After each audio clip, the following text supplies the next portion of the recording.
Obviously, the best high school in Rochester, Minnesota. Go Spartans. Get them fired up. And then went on to play at Taylor University for 4 years, and then have spent the last 4 years in Scandinavia, playing in both Sweden and Finland. And in Sweden, I was actually the first American on my team to ever be a captain. So that was a very humbling experience, and also a God thing. So starting off when I was younger, I was a Christian and I was an athlete, and I didn't fully get how those two related to each other. I would go to church on Sunday, I'd go to youth group, but the second I got on the field, I kind of turned everything off of what I'd learned about God and acted a different way. I always thought talking smack to the other guy was cool, and rubbing it in if I was winning the game was a great thing, and the only thing I cared about on the field was winning and losing. And then I realized that I had gotten it all wrong. So an illustration that I like to talk about is in college. My senior year, my coach pulls up film in our meeting room, and he says, "I'm going to show you guys 2 clips. I want you to guess what year each of these clips happened." And he pulls up the first one, and we scored a goal, and I have my finger pointing at the goalie of the opposing team, laughing at it. And I'm sitting in the room, unaware that my coach is going to do this. And I'm like, wow, you just threw me under the bus like that. And then he pulls up another clip. And it was from earlier that season. We were in a playoff game. And during the game, I'm a defender, so I stand closest to the opposing team's forwards. And on the film, he showed me getting down on my knee and tying the other opposing teammate's shoe so that he could continue to compete. And not to brag and say, look at me, any regard with that, but it took me until senior year to even get it that much, and I'm still learning what that means to be a Christian athlete. But to you guys, to all of you football players, all of you guys are going into either middle school or soon into high school. And middle school and high school is a very difficult time. And it becomes even harder as an athlete. And it becomes even harder as a Christian athlete. And so I want to encourage you guys to not make the mistakes I made, and to focus on being a good teammate, focus on being a good Christian teammate, but also focus on being a good Christian athlete. Because a lot of times, people get the good teammate. A lot of people get the good Christian teammate, but very few athletes get the Christian athlete. Because then you're not just thinking about your team and how can I treat the people that are on my team trying to accomplish the same goals right, but how do I treat the guy standing across from me and treat him and respect him in the way that Christ would respect me and the way he wants us to respect each other. An example that I kind of use is, anyone here a Packers fan? Show of hands. All right, so please leave now. This is Vikings Nation. So a couple weeks ago, Mason Crosby, the kicker for the Packers, had a rough day at the office, missed his first 4 field goals, and if you add up the points, if he had made those and the extra point, they would end up winning the game. So he lost an NFL game with millions of people watching on TV. And Aaron Rodgers, the first thing he does is go and he puts his arm around him and tells him, next time you'll get it. And that, to me, is a perfect example of what, as a Christian teammate and athlete, we're called to be, right? Aaron Rodgers played a great game. This man lost him this game. And yet his first response is to go and encourage him and tell him, next time you got it. And I just find that so encouraging as an athlete. So to talk a little bit about now my injury and all of that. So I named this kind of Climb the Mountain.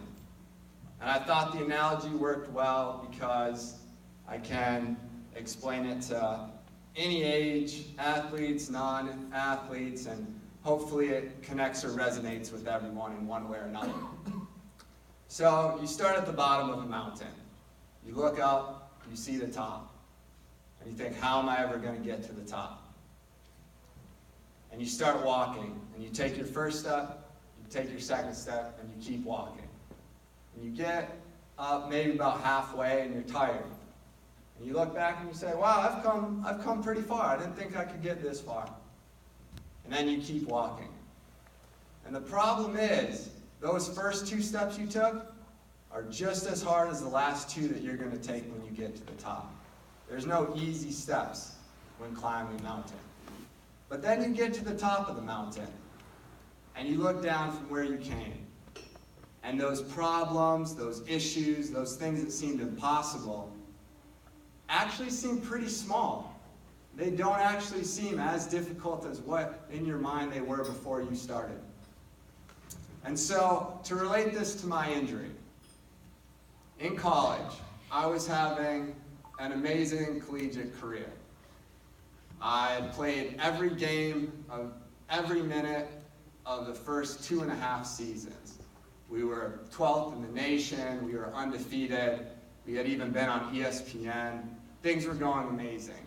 And oftentimes, as Christians, when things go amazing, it's easy to drift away from God. Yeah, we'll thank Him before we eat, and we'll pray on Sunday, but you take for granted a lot of the good things you have and kind of put Him on the back burner. So my junior year at college, I go diving out for a header. I win the ball, my opponent wins my face, foot right across my face.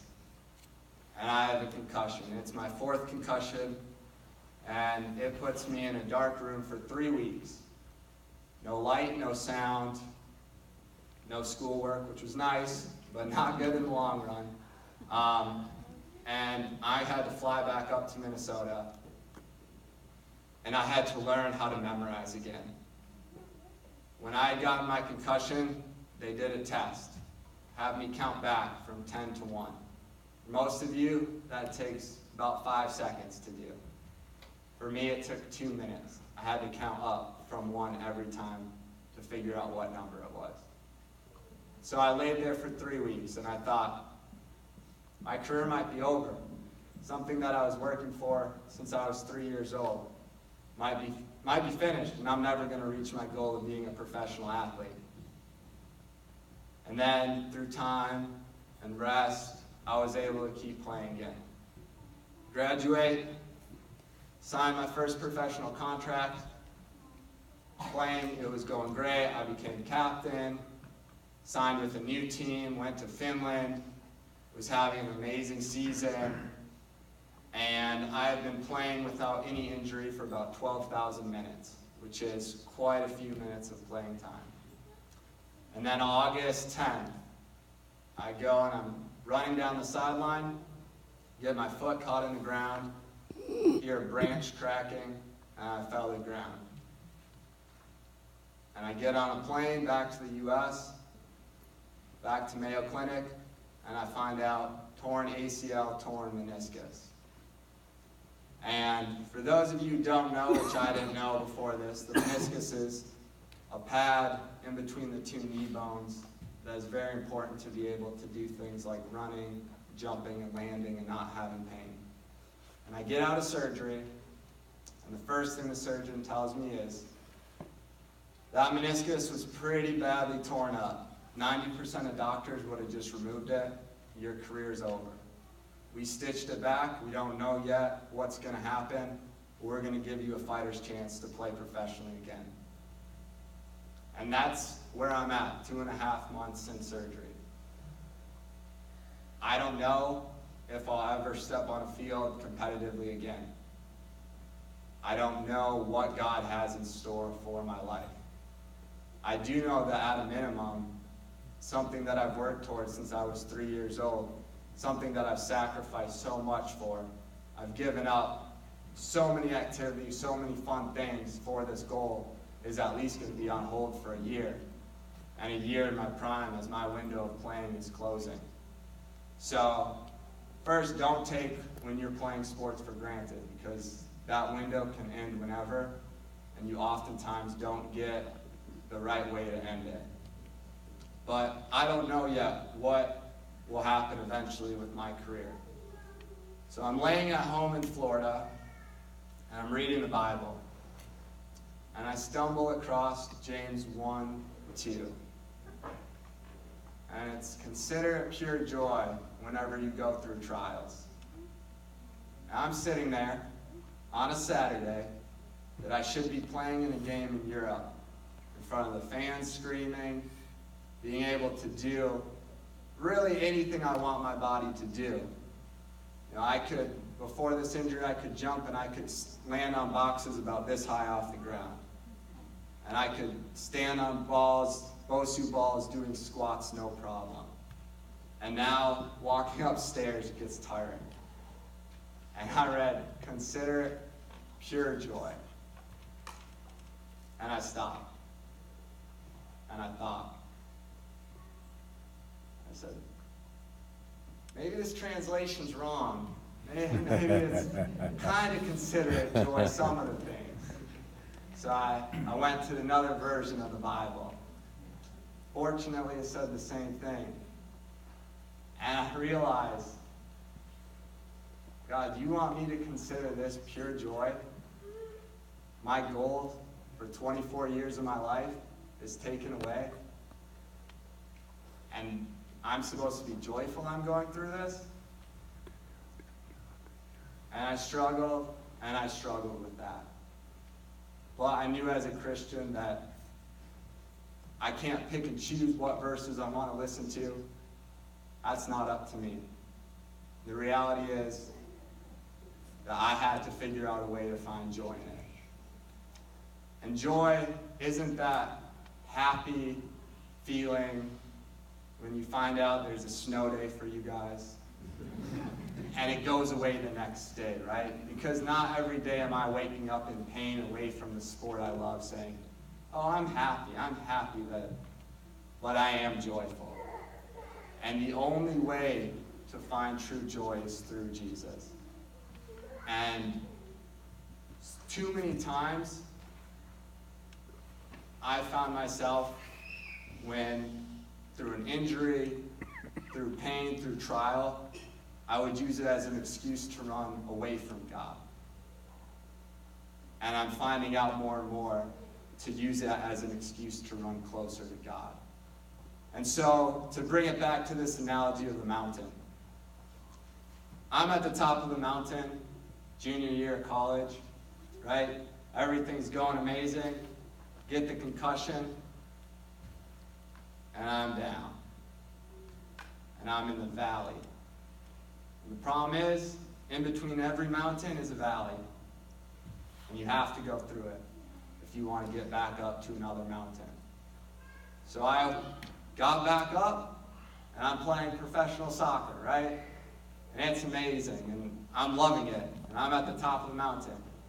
And this injury happens, and I'm back in the valley. And now I'm slowly putting my head down step by step, trying to climb up, trying to reach the next mountain. But I am encouraged because I know through God that I can find joy in this and that He is using this to grow me as a man. Actually, this morning, Brian sent me a devotional, and it was talking about, if you guys know with blacksmiths, they have anvils, and you take metal from the fire, put it on there, and you bang it with a hammer. And it was talking about how God is our anvil in life, and He's going to take His hammer to mold us into what He needs us to be. Not what He wants us to be, but what He needs us to be, what we're called to be, what we were created to be. And I thought, no pun intended, that hit the nail on the head. You know, That's the truth right there. And I don't know fully what this journey is going to teach me, but I know that it's given me true joy. I've been able to come and speak to groups like this that I otherwise wouldn't have the opportunity to speak to. And I know for me, just having people sit and listen to me has given me just joy and encouragement and a belief that through this injury some good can come. And that's what I'm trying to focus on every day. So I just want to encourage you guys. I know whether you're 5 years old, whether you're 50 years old, hard times come in life. All of you adults, you know it. You've been through it. You've been in valleys. You've been at the top of the mountain. You've been back in valleys, and you're somewhere along the journey probably right now.